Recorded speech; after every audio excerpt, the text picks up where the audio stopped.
What's going on, everybody, and welcome back to the Fantasy Frenzy podcast. My name is Ben Pedalera. I'm your host.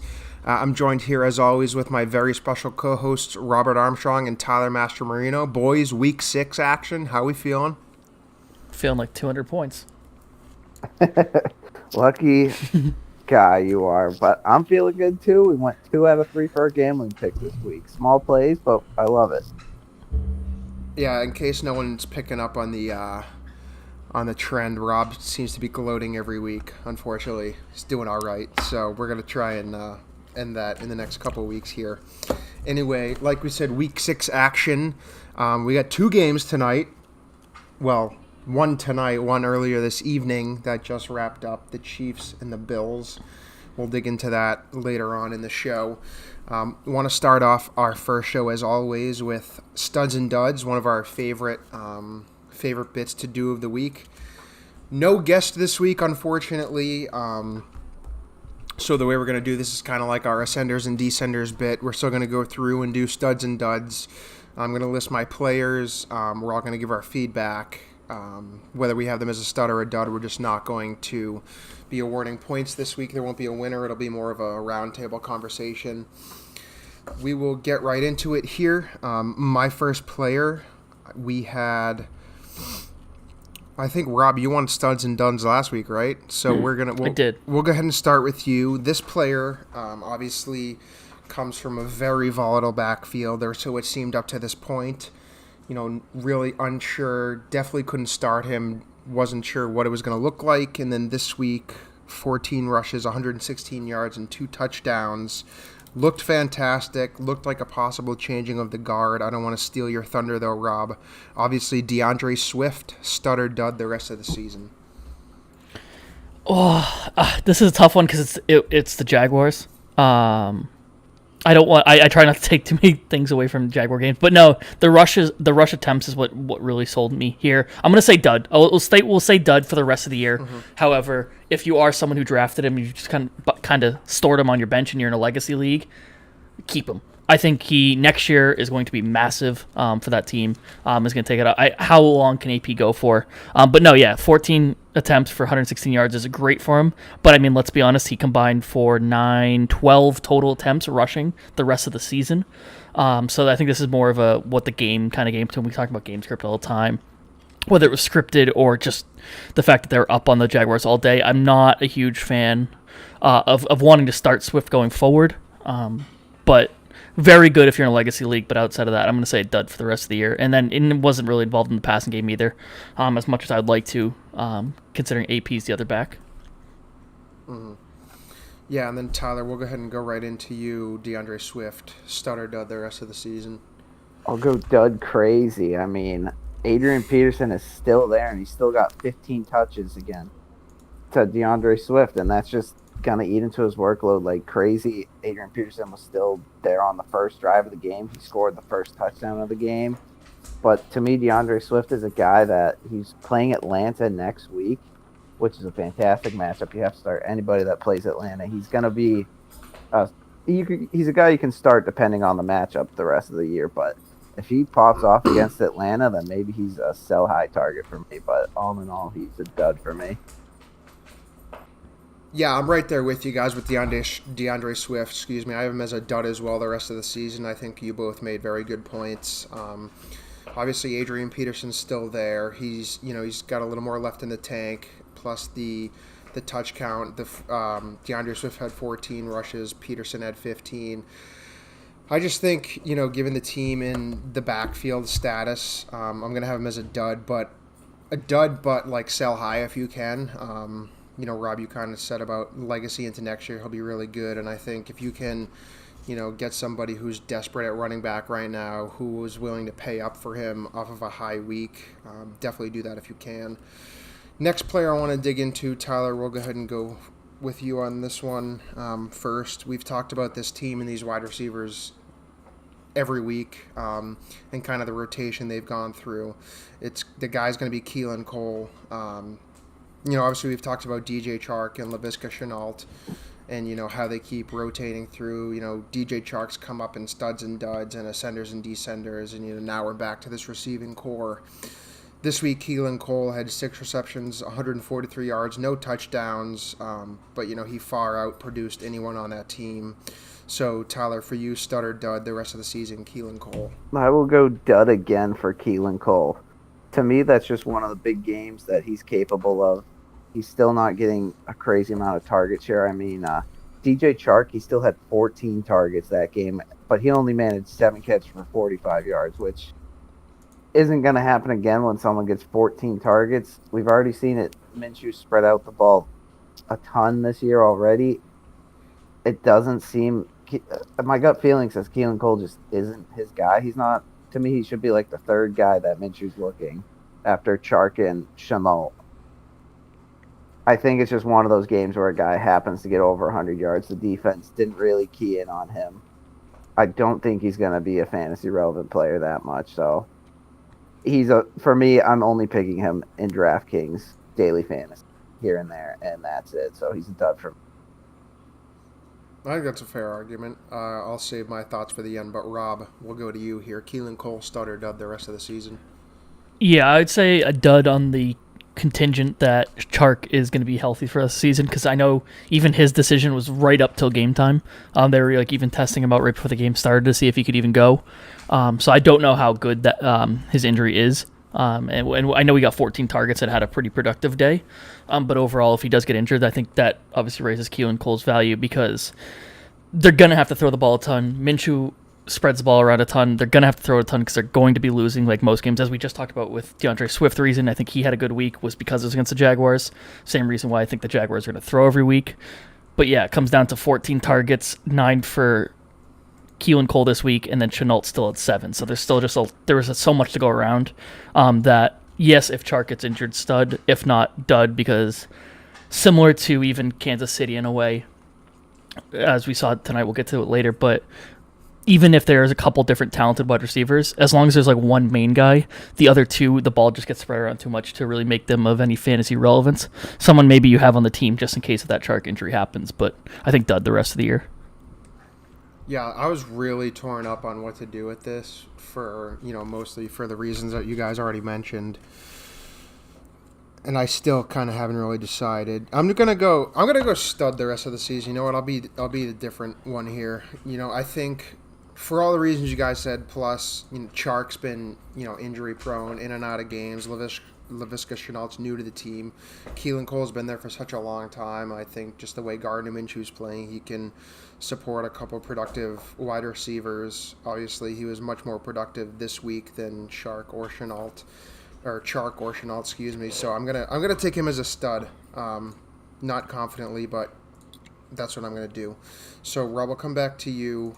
This one's kind of a cheap one. We can obviously get through this quickly, but coming back off injury, couple productive weeks. AJ Brown the rest of the way, stud or dud? I mean, stud. I mean, he is a grown man making grown man catches. I thank God we're not scoring here because I have no stats to give you other than the fact that if you watch a single one of his games that he's played, the catches he's made Tannehill's gonna love him. Even with everyone coming back from all the COVID stuff, and when they get everyone healthy with Corey Davis and obviously Adam Humphries came back this week. But yeah, when they get everyone healthy, it's still AJ Brown. I think he's really good. Just the way he makes his catches, he's big and bulky, but also not afraid to run the short routes and make those catches. So I'm going to say stud all the way, especially with the way the Titans have been playing. If Derrick Henry can keep running the ball and wasting some clock, they're going to be up in these games. They look really good as a whole team. They're going to have opportunity to throw the ball and be open because they're going to be having to commit a lot, the defenses. So I think A.J. Brown's a stud. And then Tyler, we'll go to you next. Stud crazy, dude. A.J. Brown is lighting it up right now, mostly in the red zone. Since he's returned for the past 2 games, he has 3 touchdowns. Jonnu Smith just got injured, so that's even more end zone targets for A.J. Brown. Robin said he just looks fantastic when you're watching him play. He looks great. Ryan Tannehill looks fantastic as well, and that whole Tennessee offense looks fantastic. There's no reason to think that A.J. Brown won't continue this play, so he's a stud. Yeah, I'm on that boat as well. I mean, just looking at his production, 5 for 56 and 2 touchdowns this week, 782 and a touchdown last week. Just looks fantastic. I'll just echo what you guys said. Tannehill looks great. Derrick Henry's great on the ground. The offense is clicking, and obviously it's showing because they're undefeated. I got 2 more guys here I want to talk about. This one's kind of interesting given circumstances over the past week. Solid week for this player. 23 rushes on 101 yards, no touchdowns. Tyler, we'll go right back to you here. It's Philip Lindsay, given the state of the backfield in Denver. What do you think about him as a stud or a dud the rest of the season? I will go dud, but not to the point where I'm benching him every single week. He's a guy that you kind of drafted as maybe a hopeful flex option. But the big game came this week against a good Patriots defense, but Melvin Gordon was out. Philip Lindsay is definitely capable of 100-yard games, even with Melvin Gordon in, but I think Melvin Gordon's he's the bigger guy. He's going to be the goal line back, and he's going to get most of the touchdowns on this offense. Great to see Philip Lindsay back and healthy. I think I'm starting him in flex spots when there are good matchups, but if it's a tough matchup, I think I'm looking other directions, which is why I have him as a dud. All right, and then Rob, we'll go to you. We'll go right to you. Yeah, I think Tyler hit the nail on the head there. Also, just factor in the Broncos don't look amazing this year. Obviously, they didn't score a lot of points even against the Patriots. Patriots played a horrible game, and the Broncos still only won 18-12. Obviously, he had a good week out of it. I'm going to say dud as well.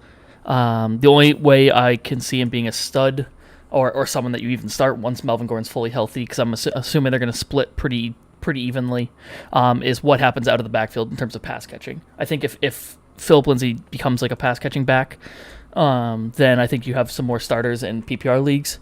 But he had 0 receptions on Sunday. But again, he was doing a majority of the running, so they're obviously not going to have him out there doing all the running and all the pass catching as well. Royce Freeman stepped in and caught a pass. So I think once Melvin Gordon's healthy, you kind of have to wait to see how the pass catching plays out, and that's going to determine whether they're even startable, either of them, because I think not a great team, and I think they'll split pretty evenly because they're both talented players as well. Yeah, I'm going to jump on the dud train as well. This is another one I was back and forth on because he got 23 carries this week. Obviously, Melvin Gordon was out, probably going to face a suspension, I assume. Royce Freeman did have 8 carries, not very productive. I'm going to go dud on him as well. Last player I have here, Rob, will go to you, is Gronk, our old homeboy. 5 receptions, 78 yards, and a touchdown this week. Cameron Brate, really non-existent in this game, just a reception for 3 yards. Obviously competing with Mike Evans, Chris Godwin. What do you feel about Gronk for the rest of the season? I'm gonna say stud. I think I had to think there for a second. I couldn't just answer right away because I want to look at it. But the stats here, I mean, even though he hasn't been great fantasy-wise all year, I mean, we talked about last week with tight ends. You're looking around that 4 to 5 catch range in some decent yards and hopefully like a red zone touchdown. That's really all you want from a tight end outside of maybe having Kelsey and Kittle, and Ertz and maybe Andrews. Like outside the top 4 guys, you're really just looking for like that 5 catches, 50 yards, and a touchdown. It is like a dream day for a tight end. Looking here at Gronk, outside of week 1 where he was new to the system, and then week 3 against the Chargers, he's had 7 targets, 6 targets, and 8 targets. That's decent targets for a tight end. Obviously this week was the big game, but even against Chicago, good defense, 3 receptions, 6 targets for 52 yards. That's right around the range you're looking for. Looks like a great red zone option, and obviously with the Brady connection, I think they just broke and tied a record. Or not broke the record, but have moved up in the rankings on touchdown completions between a quarterback and like a pass catcher. So they obviously had the chemistry there, so I could see him being a stud tight end. One that I would have stayed away from 2 weeks ago, but now that you ask me now, with the injury to O.J. Howard, Cameron Brate's there's enough offense to go around. I think he's a stud the rest of the way. At least someone you pick up if you didn't have one of the top 4 tight ends. All right, I can get with that. Tyler, we'll go to you now. Gronk, stud or dud the rest of the season? I am very on the fence with Gronk between a stud or a dud, and since I'm biased, I'm going to go a stud. I feel great about the way Brady's looking his way some more. Gronk's finally getting involved in the offense. The most important thing I wanted to see was a touchdown. Brady looking his way in the end zone. And that's exactly what he did. Gronk got it. And I'm also saying stud because right now he's the 18th ranked tight end and I think he can easily move into the top 10. He's not going to be your top 3 tight end like he used to be, but he will finish top 10, I believe. So that's why I got to give him the stud, and because he's Gronk and he's Yeah, a I think the stud. position helps him on this one a lot, being a tight end. Yep. Yeah, I'm gonna go stud as well. Given again, I gotta stop putting myself last, or maybe I'll go first on one of them. You can rotate yourself in as long as it's not the normal week with a guest. I think you can rotate yourself in first or second. That's all right. No, I agree. I think obviously with the way Brady's spreading the ball around as he always has, there's opportunity. OJ Howard's out, Cameron Brate not really too much of a factor. Obviously, like I said, he's competing with Chris Godwin and Mike Evans, Scotty Miller, although Scotty Miller's kind of going lower on the production. Mike Evans battling injury. Rojo, obviously, working the ground game. We'll get into that. So I'm going to have him as a stud as well. That'll wrap up studs and duds this week. Again, no winner. Kind of just a roundtable discussion this week, which was equally as fun for me at least. Now we'll kind of go into our game reviews from this past week. A lot of good action this week. Frustrating on a fantasy football standpoint. A lot of poaching from backups. Again, we'll kind of get into that during the games. First game I want to look at is the Texans at the Titans. This was kind of a high-scoring game. Did end in overtime to none other than A.J. Brown. We'll start with the Texans first, though. Deshaun Watson looked great, 335 yards and 4 touchdowns to 4 different receivers. You have Will Fuller, Darren Fells, Brandon Cooks, and Randall Cobb. David Johnson, decent day on the ground, 57 yards and a touchdown.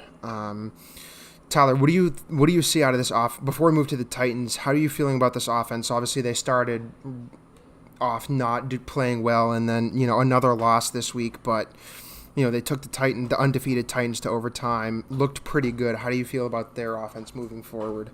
I feel fantastic after this game, to be quite honest. I was expecting a little more of a defensive game out of the Titans, but I'm not shocked that this became a shootout, and Deshaun Watson absolutely lit it up. Finally good to see him absolutely boom. David Johnson, he still got the 19 touches, which is fantastic on the ground, and that's exactly where I wanted to be, and he found the end zone, so he had a great day. Cooks, who he had as a, I believe, descender or a dud last week, still found the end zone late in the game, which is also awesome. Will Fuller, healthy Will Fuller. 123 yards and a touchdown. That's just how it is. Darren Fells has found the end zone too. I got no complaints here. I feel great about this offense. Nobody that I'm really looking to sell high except for maybe Cooks if someone's actually is wanting to buy Cooks. But just absolutely no complaints. These are guys you can look to for spot starts here and there. Will Fuller, again, I want to start him every week, and I'm so happy that I don't have to deal with that pain because I would hate to be the guy that misses out on Will Fuller's big weeks. Yeah, it's kind of been a back and forth debate all week around him. We'll look at the Titans quick. Ryan Tannehill, again, another great week, 364 yards and 4 touchdowns. A.J. Brown had the 2 touchdowns like we talked about, but Big Hank, Rob, I'll let you talk about Derrick Henry, 212 yards. 2 touchdowns, also 52 receiving yards. Not a lot to say about this offense. They've been kind of rolling all year. Rob, anything you want to add on the Titans? There's just no way one man should be that size and that fast. Like, I get when he runs people over because he's just bigger, but then to break free off of an inside zone handoff to then break free for 94 yards and just outrun all the safeties too that are just way smaller, way quicker. It just makes no sense on how he has that kind of speed with that kind of size. So, just absurd. Yeah, we were saying earlier, or I was saying earlier today, I just don't understand it because he's so big and strong and tall, but he runs fast, gets there, but he kind of looks like a moose doing it. It's crazy. Just freak athlete. I know I've said so many times I don't understand how he's not the number 1 running back in the league by far. Maybe he will be by the end of the season. Who knows? Next game we'll look at is the Ravens at the Eagles. Ravens take this one 30-28 in Philadelphia. Lamar, 186 yards, 1 touchdown through the air, added another rushing touchdown. Lamar is still kind of just not looking like himself, in my opinion. I think he's regressed a little this year, especially through the air. Little concerning for Lamar owners, especially, because he was probably drafted in the second or third round in most leagues. Gus Edwards added a touchdown on the ground, so, Mark Ingram, J.K. Dobbins, fairly quiet. Rob, I'll go right back to you on this offense. Are you concerned about Lamar? I mean, it's still Lamar Jackson, but just the lack of production's questionable. I'm concerned about the Ravens as a whole. I know they're 5-1, so if you're actually a Ravens fan, you're probably not too concerned. But fantasy-wise, I'm concerned because that game should have been put away right in the first half. Like they were up. What is it? At halftime, they were up 17-0, and for them to, and then they went. I think they went up again to like 24-0, and then that comeback of 30-28, and it honestly could have gone either way if they, you hit a 2-point conversion here or there. All of a sudden, it's tied. I'm not loving that offense in general, or just like the team in general. I mean, you still have production. Obviously, Lamar Jackson's going to throw the ball around. Mark Ingram is injured, but I don't know what extent yet. I don't think we've had that announcement. So watch J.K. Dobbins and Gus Edwards. Gus Edwards actually got the most carries, which I was surprised by. I thought they would have worked J.K. Dobbins in a little bit more with the Mark Ingram injury. However, it doesn't seem to be, and he only had 2 catches for a total of a yard.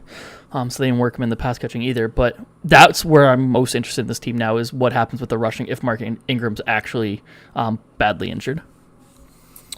And then for the Eagles, Carson Wentz, 213 yards and 2 touchdowns. Miles Sanders ran for 9 carries for 118 yards before his injury. Obviously, we found out today he should only be out 1 to 2 weeks, which is great for his fantasy owners. Zach Ertz also sustained an injury. Looks like he's going to be out much longer. And then Tyler looking like a genius. I mean, I think we all had him as a stud ascender, but I know Tyler brought him up first. Travis Fulgham, 6 receptions, 75 yards and a touchdown, looking great again this week. Tyler, what are we looking at for this offense with the injuries and, potential Alshon Jeffrey coming back, Deshaun Jackson, both didn't play this week. So what do you see out of these guys moving forward? First off, our player prop hit and made us some money. Travis Fulgham over 4.5 receptions. And it was all during the catch-up. That's what this entire game was. It's kind of what we expected from an Eagles Ravens. It was a lot of junk time, but it still counts. But they made it a game. They were a 2-point conversion away from tying it. But this is going to be the Eagles' game this year, it seems like. They go down kind of early. Carson Wentz looks really bad in the first half, and then they get things going. But the Miles Sanders injury, that's concerning for the next couple of weeks. Boston Scott is very capable of filling that spot, though. I think he's going to be, even though he's a smallish guy, I think he's going to be almost the bell cow for that offense now without Miles Sanders. I'm still not too concerned with Travis Fulgham's workload, or his target share, I should say, when Deshaun Jackson and Alshon Jeffrey come back. What? I highly doubt that if they've been out for this long, they're going to come back fully healthy. Deshaun Jackson is a different type of receiver than he is. My main concern is Alshon Jeffrey, but like I said, I don't think he's going to be fully healthy. And Carson Wentz has already expressed how much he likes Fulgham, so I'm going to stick with Fulgham the rest of the year. He's the wide receiver that I like the most in that offense. All right, yeah, we'll monitor that moving forward, and we'll kind of place that on you if he does poorly. No, I'm just kidding. I'll take Next game we'll look at. All right, that's fine. Next game we'll look at is the Falcons at the Vikings. Falcons take this one 40-23 in Minnesota. Matt Ryan, kind of a comeback game here, looked great. 371 yards and 4 touchdowns. Obviously, Julio Jones, big day, 8 receptions, 137 yards and 2 touchdowns. Calvin Ridley got a touchdown. Hayden Hurst touchdown, which was good for him because he's been kind of, very mediocre the past few weeks. Go right into the Vikings. Kirk Cousins, 343 yards and 3 touchdowns, also looked good. Did have the 3 interceptions, but Justin Jefferson, again, looked fantastic. 9 receptions, 166 yards and 2 touchdowns. Rob, I'm going to go to you here. Talk to me about the Vikings defense, what we can expect moving forward. Obviously, we had Irv Smith.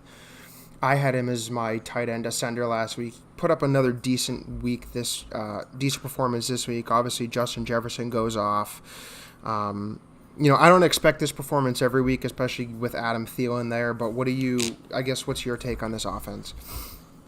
Yeah, I think it's similar to what we were talking about before. They're just gonna throw the ball a lot. Kind of like the Jaguars. I don't see this Vikings team winning many games. They don't look very good. I mean, Kirk Cousins throwing 3 picks. I mean, obviously, fantasy-wise, the wide receivers had a good day because they had to sling the ball around a ton. However, they still lost badly. The defense looks really bad. So I don't see them being in many games, but the way the offense is structured with Justin Jefferson and Adam Thielen and then Kirk Cousins as the quarterback, they are going to throw the ball a lot. So, I mean, I'm happy to start Justin Jefferson and Adam Thielen basically on every single week outside of maybe bad matchups. Then you just only take Thielen because he's going to at least be the most reliable option most weeks. It'll be interesting when Cook comes back healthy. Madison did nothing. Obviously, I picked him up. Yeah. So, I mean, they were down pretty early with the picks and stuff like that. It was 20-0 at halftime. So, I didn't expect them to do too much, but to see only 10 carries is always tough, and it wasn't very good with those 10 carries. But, yeah, I know that Irv Smith pick looks good because I think they're going to spread the ball out to him as well. But I think it's similar to the Jags where bad teams sometimes creates some actual good fantasy options, unlike the Giants and the Jets. It's almost the opposite where they're just good enough to be good for fantasy, but bad enough that they're never going to be in a game, so they're going to have to just throw the ball a ton. I just want to interject here. I don't know what was worse, that Andy Dalton pass or the dropped interception. I don't know if either one of you just saw that. Oh, wow. It was right to him. It was a can of corn. It was a good player, too. I think it's Jordan Hicks. I'm not sure which was worse. Anyway, yeah, I agree with you on the Vikings. I was kind of surprised at Alexander Madison. Obviously, he was our top pickup last week. I think even Dalvin Cook would have done better just, out of receptions and out of the backfield. Yeah, I mean, 2.6 yards a carry, too, is not very good. Yeah, just surprising for me. With the Falcons, Tyler, I'll kind of talk to you about this just really quickly. Obviously, Todd Gurley had a quiet week after the strong week last week. Matt Ryan just threw the ball all over the field. That's how I see it going moving forward, honestly. I don't think Todd Gurley's going to keep producing like he did last week, but what do you think about this offense? It looked great. I mean, everybody ate in this offense. Julio Jones was the big one. I mean, I should say everyone ate except Todd Gurley, but he didn't have a terrible day. But great to see Julio Jones back and healthy with the 2 touchdowns. And this game was just a fantasy football owner's dream. It was such a bad game. And even though the Falcons are up by like 20 points, they still come out throwing the ball, and they end up throwing a 35-yard touchdown to Hayden Hurst to absolutely save his fantasy day. I'm obviously saying this out of spite because I'm playing against Hayden Hurst in one league. So... If also kept the bettors happy too. Yeah, Tyler, you know that with the gambling, they hit the over with that random touchdown right at the end. Yeah, but I didn't bet the over, so it don't matter. Anyways, yeah, that's just a game where I could see a ton of fantasy points coming out of it, and that's exactly what they did. That's going to be the Falcons all year. They're not going to play pretty games, but they're just going to throw the ball no matter what the score is. They are going to produce some great fantasy points, and Julio Jones he's going to surpass Calvin Ridley by the end of the year, I believe. Yeah, that's something I agree with. I think, not that I want that to happen. Obviously, I love Calvin Ridley, but I guess we'll have to monitor that moving forward. I mean, Julio Jones is Julio Jones. Next game I want to look at is the Browns at the Steelers. I was tempted to say this game went how I expected, although the Browns were 4-1, so I guess that's not really a fair statement. Really quick on the Browns here, literally not much to talk about. Baker, 119 yards, did throw a touchdown, but then Case Keenum ends up coming in. They say because of injury. I mean, Baker Mayfield looked horrible yesterday, so I guess we'll leave that open to your imagination. Steelers, Big Ben, not a fantastic day either, 162 yards and a touchdown. We did see rushing touchdowns from James Conner, Benny Snell, and Chase Claypool, keeping himself on the scoreboard. Rob, kind of off week for Big Ben, but the offense still rolled this week. What do you see out of them moving forward? Yeah, I would expect some closer games. Obviously, the Browns started off hot garbage with a pick 6. Then it just gets out of hand too fast. It's 24-7 at halftime. Honestly, Mason Rudolph even came in, and obviously that wasn't an injury. That was because they were winning by so much. I think that's also why Case Keenum came in. There's zero chance they were catching up, so even if Baker wasn't hurt, there's no point in getting him hurt. James Conner, had 20 rushes for 101 yards. That kind of says why Big Ben wasn't really amazing. Yeah. But it is always nice to see that someone like Claypool can still get in a fantasy game when they're not throwing the ball a ton. There's only 15 catches to go around. And he had 4 of them, 74 yards, and obviously had that rushing touchdown because I like to use him in that. But yeah, both running backs had a rushing touchdown, which I know if you're a James Conner owner, that's always frustrating because I believe the Benny Snell one was 2 yards for a touchdown. So kind of stinks on that one. I think you had alluded to right at the start of the episode that there's a lot of vulturing going on, especially the 1 o'clock game. So most of the games are 1 o'clock games, but even for the rest of the week. But yeah, no, the offense is still gonna be fine. I think this game just got out of hand too fast, too quick, and there was no point for Big Ben to try to do anything more than he had to. Yeah, I was going to say that was a vulture game, and this next game's a vulture game, which I guess we can dive right into. Bengals at the Colts in Indianapolis. Joey Burrow got back over 313 passing yards. It's like his fourth game, 300 yards, excuse me. That's like his fourth game this year. No touchdowns. Joe Mixon did get back on the board. Giovanni Bernard did have the vulture touchdown, which we alluded to a little bit before. T. Higgins, though, 6 receptions and 125 yards, no touchdown, but he looked fantastic in this game, Tyler. This offense, obviously A.J. Green, kind of came up last week and then was just like back down to earth last week, and then came back down to earth this week, kind of what we've seen all year. T. Higgins and Tyler Boyd, though, obviously the 1 and 2 moving forward, but what about the rest of this offense? I mean, how do you see this operation moving forward? Yeah, I mean, Joe Mixon got a little bit banged up, so we got to monitor the status of that. Giovanni Bernard is definitely a capable guy of filling in his spot. But as for the wide receivers, Joe Burrow is spreading the ball like crazy. You said A.J. Green came down to earth, but he still had a good game, I thought. He had 8 catches for 96 yards, which is, by all means, one of his best games this year, and it's great to see him get a little more. For this year, yeah. Great to see him get involved, but he's still not a guy I'm trusting quite yet. And this is all against a Colts defense that we thought was going to be fantastic. And Joe Burrow and the Bengals managed to put up 27 points. Joe Mixon was running the ball great until he got hurt. I have not a lot of concerns about this offense anymore as much as I was at the beginning of the year. Joe Mixon is not... I still am trying to trade him away, maybe. But I don't feel bad. I'm waiting for the right price at this point. He's very capable. He's going to get more goal line looks now, fortunately, because now this offense is moving. As for the wide receivers, your guess is as good as mine as to who's going to be the one who Joe Burrow is going to look. But there's enough yards for all these guys to eat, Yeah, I agree. I think it's kind of, I wouldn't say quite like throwing darts on the wide receivers because obviously, you have Tyler Boyd, Tyler Boyd and T. Higgins, but we can kind of see how that unfolds moving forward. Next game is the Lions at the Jaguars. Lions take this one on the road in Jacksonville, 34-16. We'll start with the Lions. Matthew Stafford, decent game, 223 yards and a touchdown to T.J. Hawkinson. Obviously, we already talked about DeAndre Swift. Kenny Golladay, also decent day, 4 receptions for 105 yards. I'll roll right into the Jaguars. Gardner Minshew, 243 yards and a touchdown. Also rushed one in. And then Keelan Cole, we talked about him already. I guess we'll talk about the Jaguars offense because we already talked about the Lions a bunch before. But, Rob, what do you see out of this offense, kind of aside from the wide receivers that we already talked about? I think the biggest thing was a game where it got out of hand for Jacksonville trying to come back. James Robinson still found a way to have a productive fantasy day because of on 4 catches out of the backfield for 24 yards and a touchdown. Obviously not amazing, not what we've seen from him. He's been pretty much one of the surprise running backs of the year. But when you had 12 carries for 29 yards and then they're losing the game pretty big early, it's always good to see him get into the fantasy day. So it seems like kind of all around we've said with the wide receivers, it doesn't really matter on how good they are as a team IRL. They're going to put up some fantasy points either way. So that's good to see with James Robinson and kind of like Gardner and everyone else as well. So good fantasy, bad team, real life, similar to what we said before.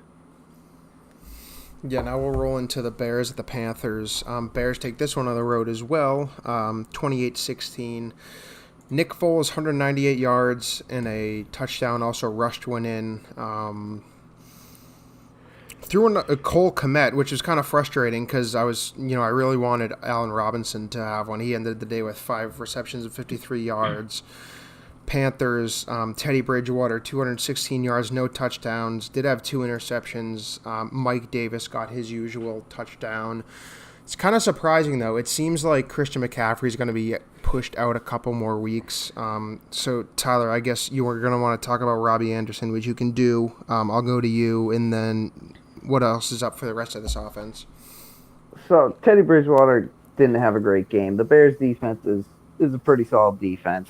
but he still managed to get the two main guys that I want to talk about, DJ Moore and Robbie Anderson. DJ Moore had 5 catches, 93 yards. Robbie Anderson, 4 for 77. Those are still productive fantasy days. And if one of them finds the end zone, then it turns into a great fantasy day. Mike Davis is still going to be the guy. And like I've said before, even when Christian McCaffrey comes back, hold on to Mike Davis because he will be. I was going to say, do you think this hurts McCaffrey's value when he comes back? Obviously being like, I only say that because he's so clear the number one running back, like coming into the season. Like he was obviously the first person off the board in every single draft. Do you think having now a legit handcuff, because before the season we didn't know who Mike Davis really was. I mean, he's been there, but like was never stepping in. Do you think it hurts his value going forward? Someone like Christian McCaffrey, even when he comes back from injury, that he might vulture close touchdowns because if he wants to run more and they want to take some pressure off of McCaffrey, especially being injured. I highly doubt that. He's going to be a change of pace guy when McCaffrey gets tired. I'm just more saying hold on to him because he has established himself as an absolute elite handcuff. Christian McCaffrey is what that offense revolves around when he's in the game. Yeah, I agree with Tyler. I think especially this year, handcuffs are so valuable.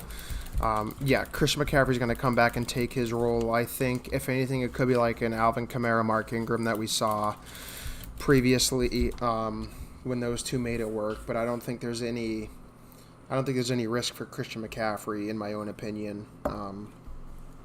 Can certainly debate that when he comes back and see how that transpires. Next game I want to look at is the Washington football team at the New York Giants. Giants take this one at home, 20-19. Kyle Allen, we'll talk about the football team first. Kyle Allen, 280 yards and 2 touchdowns. One to Logan Thomas, one to Cam Sims. He looked decent this week. Obviously, they didn't get the win, but the ground game wasn't very strong either. Rob, talk to me about this offense moving forward. I know, obviously, you're a McLaurin owner. Got to be a little concerning there. He still got his touches in this week, but, nothing fantastic on the scoreboard, obviously. Yeah, since this is basically like a dream week for Terry as soon as they announced Dwayne Haskins was no longer going to be the starter. Obviously, he was the one with the connection to Terry, that he was the reason why Terry was such like a top wide receiver. So obviously, if you mix in a touchdown, it becomes like a really good fantasy week for a wide receiver, but he's still targeted well. Still 7 receptions, 74 yards on 12 targets. So like they are throwing the ball his way quite a bit. So I'm not too worried there. But yeah, the offense just doesn't look that good. Doesn't look that smooth flowing. They can't run the ball. They can't get going. J.D. McKissick kind of stepped in over Antonio Gibson, who we've had multiple times, I think, either in studs or duds or ascenders and descenders, because he's shown flashes of being okay here and there. But yeah, now that they're splitting there, the offense doesn't look super free flowing. And I am concerned with Terry, but I have some other wide receivers now that have stepped up big time since then. That I'm not too worried there. But yeah, I don't know. He's gonna get a bunch of catches for a decent amount of yards. It's just he becomes so touchdown reliant the rest of the year.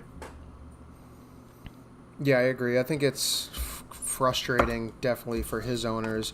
I had there's another guy who I thought might go off this week. I remember I think his name is Antonio Gandy Golden. I had him like as a wicked deep flyer this week off some research that I was doing, and he absolutely busted. He's on my team, so you guys can go ahead and look and then laugh at me, because I thought there was some chance the ball might get spread around a little bit, but that was totally a bust. So I don't think I ended up tweeting about it, but just completely disregard any advice I gave on that. Delete that tweet. Yeah, for the Giants, Daniel Jones, 112 yards and a touchdown, did have an interception. Darius Slayton, 2 receptions, 41 yards and a touchdown. Devonta Freeman, 18 carries for 61 yards. I mean, not a ton out of this offense. They did win the game, but no one really stood out, which I guess is what we come to expect. I don't know if either one of you have anything you want to add to this offense moving forward. Tyler, I guess. Daniel Jones had the most yards rushing. Yeah. Say it again. Daniel Jones had the most yards rushing. Again. Yep. And I mean, obviously, go ahead, Tyler. I can definitely take over here because it's going to be a quick one. Great to see Devonta Freeman get involved with those 18 touches on the ground.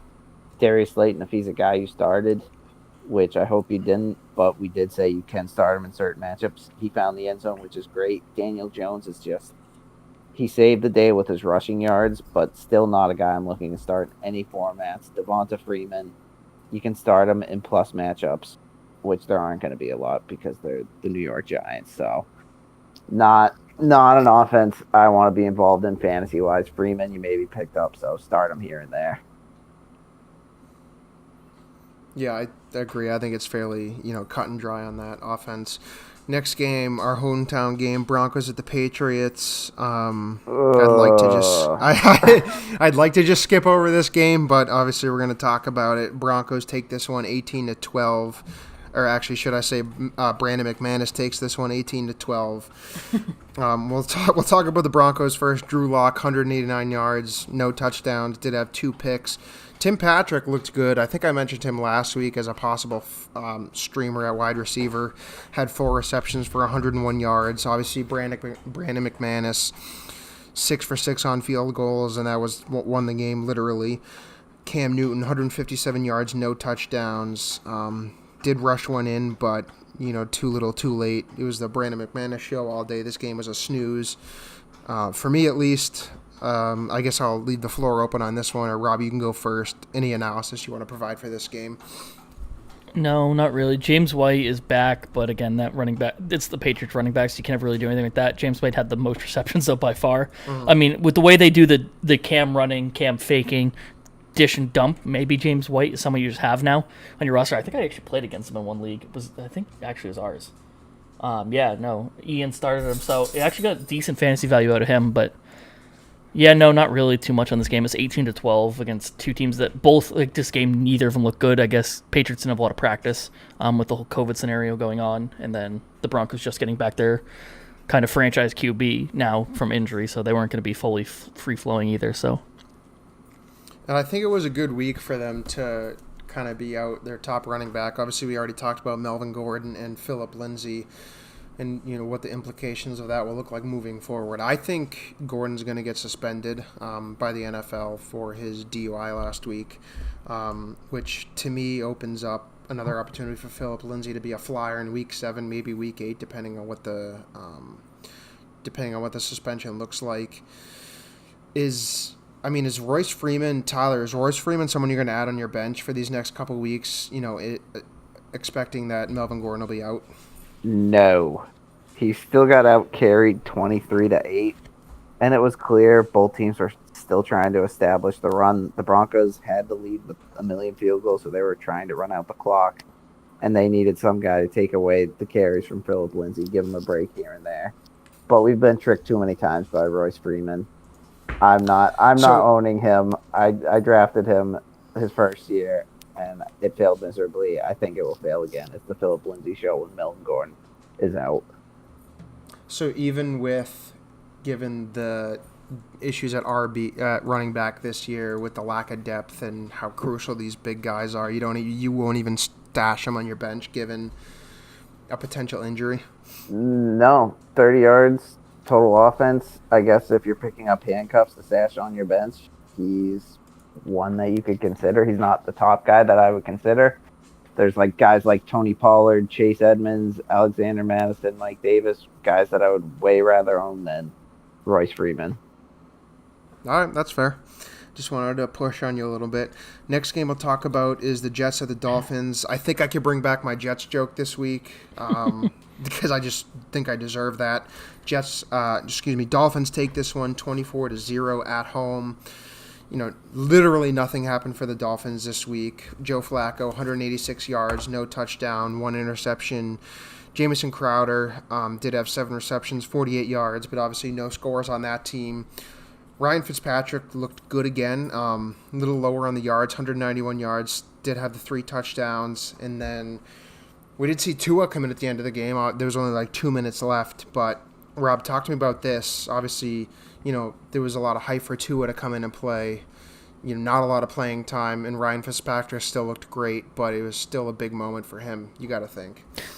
Yeah, big for Tua, and they're playing it how I think every NFL team ever wants to play, drafting a rookie early. They have a veteran guy who has no interest in being the franchise QB long term. That's Fitzpatrick is the perfect role. He's going to be good enough to win you enough games that you're not clearly tanking. and also a good enough like leader. I mean, I put it in the group chat that we're in, but when Tua stepped in and the actual crowd, the little bit that was there was actually noticeably loud on TV, even for being like social distancing and stuff like that. And so there wasn't that many of them. Fitzpatrick was like holding the clipboard up and like telling people to like get loud and stuff like that for it. So clearly he wants like Tua to step in. But it's like the perfect dream scenario for Tua. Get to learn from Fitzpatrick, who's been in the league for so many different teams and is actually like a solid QB, and doesn't actually have to worry about stepping in and actually going rookie year and getting eaten up by like someone like Dwayne Haskins. Dwayne Haskins literally in the exact opposite scenario in his on his team. So good for Tua, good for the Dolphins. I mean, to put up some yards. I mean, Myles Gaskins had a good day. The biggest thing for me in this entire game was trying to see what the rushing situation for the Jets was going to look like. With obviously Bell leaving, Frank Gore the majority of the carries, but pretty split 11-7. So I picked a Frank Gore in one league, and just in case he was like the clear leader, but there is no clear leader there. Even Ty Johnson get carries, so nothing on the Jets I ever want. Yeah, I think that's a fair statement, and especially after this week, who knows what will happen moving forward. Next game, we'll talk about Packers at the Buccaneers. Obviously, there was a lot of hype going into this one. Brady versus Rodgers. Didn't quite live up to that, though. Aaron Rodgers, 160 yards, no touchdowns, had the 2 interceptions. Aaron Jones had a decent day, not yardage-wise, but 10 rushes, 15 yards, had the touchdown. Buccaneers, Brady had 166 yards and 2 touchdowns. Gronk had the touchdown, like we said. And then Ronald Jones had a very good day. 23 carries, 113 yards, and 2 touchdowns. Tyler, walk us through this Buccaneers offense. I know we kind of alluded a little bit earlier, but, what do you think happens moving forward? Chris Godwin, not a fantastic day, first game back. Just what do you think happens with this moving forward? I mean, first off, Ronald Jones runs mean. He is a guy that is very hard to take down, and he looks great. I think he's going to be the lead back. Even if Fournette comes back and is fully healthy, Fournette's going to be the change of pace guy. He might be a little more involved than we've seen recently. He did have one big game already this year, so maybe they'll give him another chance. But Bruce Arians seems to trust Ronald Jones a little bit more. As for the pass catchers, Chris Godwin's definitely the number one wide receiver for me over Mike Evans. I mean, Brady didn't really need to throw the ball that much, and they put up 38 points. For Mike Evans, I'm hitting the panic button a bit. Neither of the receivers, Chris Godwin or Mike Evans, have performed as highly as they were drafted this year. But Mike Evans is just, for whatever reason, when Chris Godwin's back, he's just not getting any looks. He had 1 catch for 10 yards. And the main concern is Mike Evans is averaging a touchdown a game right now. And Brady looked towards Gronk in the end zone first. So I think Gronk's going to eat into his end zone targets, and Chris Godwin is going to just eat into his regular targets here. So I am hitting the panic button on Mike Evans. I think that's fair, and I had the same analysis. Obviously, he's been, fighting through injury, so that could be hindering performance. And then, Chris Godwin was out for a few weeks with injury, comes back, and, immediately comes back into his crucial role. I think I agree with you that I'm hitting the panic button on Mike Evans, but it is Tom Brady who likes to spread the ball. So, there's definitely opportunity there moving forward. Last game we'll roll into, I guess second to last, Sunday Night Football, Rams at the 49ers. And this game did not go how we expected. I know, Rob, on Saturday morning, you and I both thought this would be a layup for the Rams, and that just wasn't the case. Oh, I feel so bad about this game. For the gambling corner, after the Travis Fulgham prop hit, I was like, I'm feeling great. And I flipped it all and put it all on the Rams, so it's all gone. Yeah, so Jared Goff, 198 yards and 2 touchdowns to Josh Reynolds, new guy, and then Robert Woods. For the 49ers, Jimmy G, decent day, 268 yards and 3 touchdowns to Kittle, Debo, and Brandon Ayuk. Obviously, George Kittle, fantastic day, 7 receptions, 109 yards and a touchdown. Obviously, as we said, 49ers, despite their significant injury issues, pull out the win here at home. Say it again? And getting longer. Yeah, I know. With Mostert on going to IR again. I think they just released that an hour ago. They're probably going to be putting him on IR. But yeah, 49ers end up taking this game. Rob, what's your analysis for this game? Yeah, I mean, the reason why we thought this wasn't going to be good was because we didn't even know who was going to be quarterback. Obviously, they took Jimmy G out last week. They didn't have Nick Mullins still, I don't believe. They must not have, because obviously C.J. Beathard is not who you want to play anyways. So they went back to Jimmy G, even though they don't really want to play him. He actually had a really good game. That's the reason why this game went the way we didn't think it was going to go, is Jimmy G actually played well. He played safe, didn't throw a pick, didn't fumble, it doesn't look like, I can't see here, and then he actually just played a good game. That's why it went that way. I mean, the Rams didn't look bad. Their offense was a little bit like hitchy here and there. Like, no one really stood out offensively. Darrell Henderson's still kind of keeping a reason to keep him on your team. We said we weren't sure how that backfield was going to go with Cam Akers back. Wasn't really involved, so Darrell Henderson was the guy still. But yeah, the Rams offense didn't click fully, and Jimmy G actually looked really good. So, I mean, if you have Kittle and you're maybe nervous of the quarterback situation, like I am, it's better. And then obviously we talked about Deebo Samuel last week as an ascender, and kind of showed it this week. So I think overall good if you can get this Jimmy G week in and week out, especially against a good Rams defense. Yeah, especially after we were just saying that they're like totally out on him. I think it was important for him to come back and have a good game. So, like I said, we'll see if that continues next week and if he can be maybe in a streaming option moving forward. Last game we'll talk about just wrapped up about an hour ago. Monday afternoon, early evening football. Chiefs at the Bills. Chiefs take this one on the road, 26-17. Mahomes looking back into decent form again, 225 yards and 2 touchdowns. Big story for here, and I'm very happy about this. Despite no touchdown, Clyde Edwards-Helaire looked great. 26 touches for 161 yards. You know, again, had the touchdown called back on a penalty, which also happened to him last week. He still only has the 1 touchdown on the year, but he's still, I believe, RB 20 or 21, despite the lack of touchdowns. Travis Kelce, another big game, 5 receptions, 65 yards, and 2 touchdowns. Just continuing his beast of a season. You know, him and George Kittle are just like on an elite 1A tier, way above anybody else. Talk about Buffalo here quickly. Josh Allen, 122 yards, 2 touchdowns, kind of a quieter game for him. You know, it was misting during this game, so that could be, part of the reason. Diggs and Cole Beasley each had a touchdown on the day. Obviously, Tyler, we'll go here first. This game's raw, just happened. What's your kind of immediate take on this game? Not a good look for the Bills, to be honest. Josh Allen couldn't get it going. Like you said, it was misting. I think it was heavy rain at some points in the game. I mean, Diggs still got his targets, his catches. He found the end zone. Nothing on the ground for Singletary or Moss. I think we're going to start to see that a lot more, as they're going to be less reliable.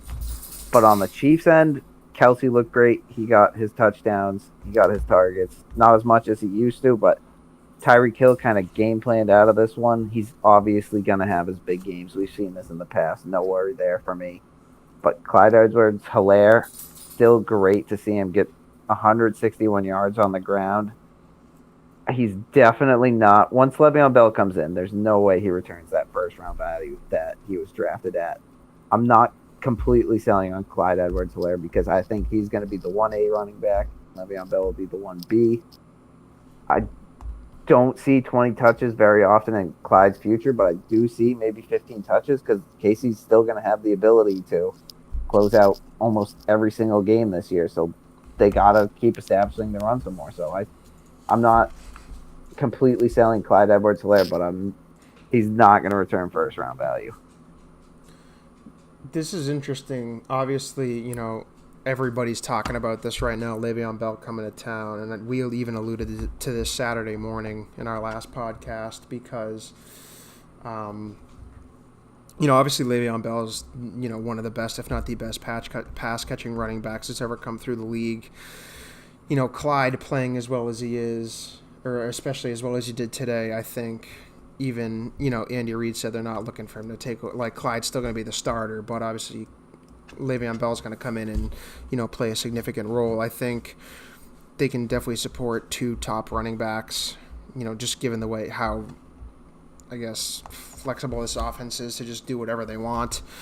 I am the Clyde owner. I'm not really panicking. Obviously, I'm expecting I'm not expecting this week's production every week, but I think there'll still be great opportunity there for him and Le'Veon Bell. So I'm actually kind of excited to see how it plays out. But Rob, unless you have any other thoughts on that, that will kind of wrap up that portion of the show. As always, to wrap up our Monday show of the week, we want to talk about our top waiver wire pickups for the week. I have a few options here. We're going to go position by position. Tyler, I'll let you go first. We'll start with running backs. Who's going to be your running back pickup for the week, and what percentage of fab budget are you willing to spend on this player? Call me crazy because I'm going with Damian Harris again. He's still only 44% owned, and I'm not going heavy after one of those injured running backs or one of the backups to one of the running backs. I'm looking for a long-term guy. So my guy's Damian Harris. He's still only owned in 44% of leagues. He had a very, very bad game this week, so look for people to drop him even there. But to me, the Pats looked like they came out and they wanted to establish the run. Damian Harris was out there on the first few drives, and they were just trying to pound the rock. Denver is a very good run defense. I believe they're ranked number 1 for fantasy points allowed to running backs. So there are definitely better days ahead for Damian Harris, and he plays Miami week 15 and the Jets week 17 if your playoffs go into week 17, and those are just perfect playoff matchups. He does play the Jets again this year, so he should be able to absolutely feast against bad teams, or the Patriots are just going to be able to ground and pound. So maybe against teams like Baltimore, I'm shying away from him. I'm still very high on Damian Harris. I don't think I'm being biased. I think he's going to be the starting running back for New England and have a lot of value. Okay, that's fair. You're definitely much more optimistic on Patriots running backs than I am. Rob, I won't speak for you, but I guess you can I either mentioned add your... already this episode that I'm not a huge fan of Patriots running backs. Yeah. I'm James White. Exactly. So, Rob, I'll go ahead and go over to you. Who's going to be your top running back pickup for this week? I mean, I will go with an injury reason, but that's going to be Boston Scott. We kind of talked about it. I mean, his role anyways was pass catching, so that's always good for PPR fantasy as is, that he's decent out of the backfield to catch passes. We saw it even back to the Super Bowl. However, I think just obviously he's going to get an expanded role. Miles Sanders started the year off injured, now injured again. You're not going to say injury prone yet, but at this point in fantasy, there's almost honestly like no running back I love going pick up, and we actually had a conversation earlier that one or two more big injuries to running backs, who's even left. But Boston Scott's going to be like the guy I have to pick up this week because I think he has the best potential to be good, just because we've seen him be decent in the past, especially PPR value. And Miles Sanders, again, you may be, as Tyler said, you're talking fantasy playoffs now. We're getting to that time. We're really thinking about fantasy playoffs. Miles Sanders maybe comes back in 2 weeks from injury, the bye week, and then gets injured again. And then all of a sudden, Boston Scott's actually a good player to have on your bench going into the fantasy playoffs if Sanders keeps getting injured. Yeah, that's an obvious one with Miles Sanders going down. My guy wasn't taken, and I'm very happy about that. I'm gonna go, and this isn't necessarily like a stud pickup or a bomb shot by any means, but I'm gonna go with J.D. McKissic. Obviously, the Washington football team's offense is kind of in shambles right now. Or not in shambles, but it's just not doing what we want it to do, and we kind of talked about this earlier. McKissic had 8 carries for 41 yards this week. Also had 6 receptions for 43 yards. Obviously, that's a content day in full point PPR. Antonio Gibson's not going anywhere. He had 9 carries for 30 yards and 4 receptions as well. But I think, as a backup / high-level handcuff, I think J.D. McKissic can be a good pickup this week. I also want to shout an honorable mention to handcuffs this week. I think players like Tony Pollard, Latavius Murray, we're getting to the point in the season where we're starting to see more injuries, and these handcuffs are starting to be crucial. So maybe if you have the means, go and grab a couple of these guys just to protect yourself as we move into, the middle to second half of the season, in preparation for the playoffs, hopefully. That's all I want to say on that. Rob, we'll go with you here. Your wide receiver, who's going to be your top pickup for the week? Tim Patrick. You mentioned quickly, and I was hoping you didn't say too much about when we talked about the game. I was trying to be coy, and I didn't really talk about that game too much because I wanted to leave him for this moment. Okay. With Noah Fant being injured again, there's not a lot of people to spread the ball around to. Jerry Jeudy's covering like that number one coverage right now. Tim Patrick's looked really good. Obviously, I think he had 101 yards this week, and then even last week, I someone who has Jerry Jeudy on one of my teams. Every time they throw the ball towards the end zone, I'm hoping it's him. But I saw Tim Patrick quite a bit the last couple weeks, so. With only Jerry Jeudy and Tim Patrick as the two options, I think he's just going to be very good value there. They obviously just got Drew Lock back this week, so I expect him to get moving a little bit more in the offense. Obviously, he's still in his second year, coming back from an injury. That offense still got to click. They didn't look very good against Patriots, but we know the Patriots have a good pass defense. And Tim Patrick still had a good fantasy week with that, so he's going to be easily my number one wide receiver this week to pick up, especially because he's only owned in 18% of leagues. And you obviously have that Noah Fant injury, which always helps because he is a very much pass-catching tight end. Zeke just fumbled 2 possessions in a row. That's all I have to say. Yikes. I would hate to have to trade it for him. You let me down, bud. You letting me down. Anyway, I'm going to jump in here, Tyler, if that's all right. I'm going to put myself second this time. I had two guys. I had Tim Patrick, obviously, for all the reasons you just said. He's only 18% rostered, so definitely go grab him if you can, especially where Jeudy only had 2 receptions this week. We also talked about this guy. I'm not going to spend too much time on him. Is Keelan Cole. We talked about him at the top of the show a lot. Only 14% rostered, so definitely go and grab him if you can. I had him as a bold stud. You obviously, both of you had him as duds, so we'll see how that transpires moving forward. That's all I really want to say on him. But Tyler, who's going to be your wide receiver waiver ad for this week? I'm not going to cheat and go Travis Fulgham, even though he's only owned in 45% of leagues. Everyone who's listening to our show should have already picked him up, but I'm going to go with T. Higgins on the Bengals. Right now, I'm looking ahead to weeks 13, 14, and 16. Week 13, he plays Miami. That's, for most people, that's the last game of the regular season for fantasy. Then week 1, he plays Dallas, and then week 16, he plays Houston. Those are all fantastic matchups for the playoffs and pre-playoffs. And he finally got over 100 yards this game. It seems like Joe Burrow is getting a little more comfortable with them. And we had spoke about it earlier, how there's just, with Joe Burrow throwing for 300 yards, that's so many yards to go around between Tyler Boyd, T. Higgins, and A.J. Green. I think T. Higgins is one of those guys you don't have to pay up for crazy. But I think he's going to outperform A.J. Green for the rest of the season. And I'm so excited for those playoff matchups. If you have a couple wide receivers that get injured for playoffs, he's one of the guys you can definitely look to get. And he's owned in 44% of leagues already. So, all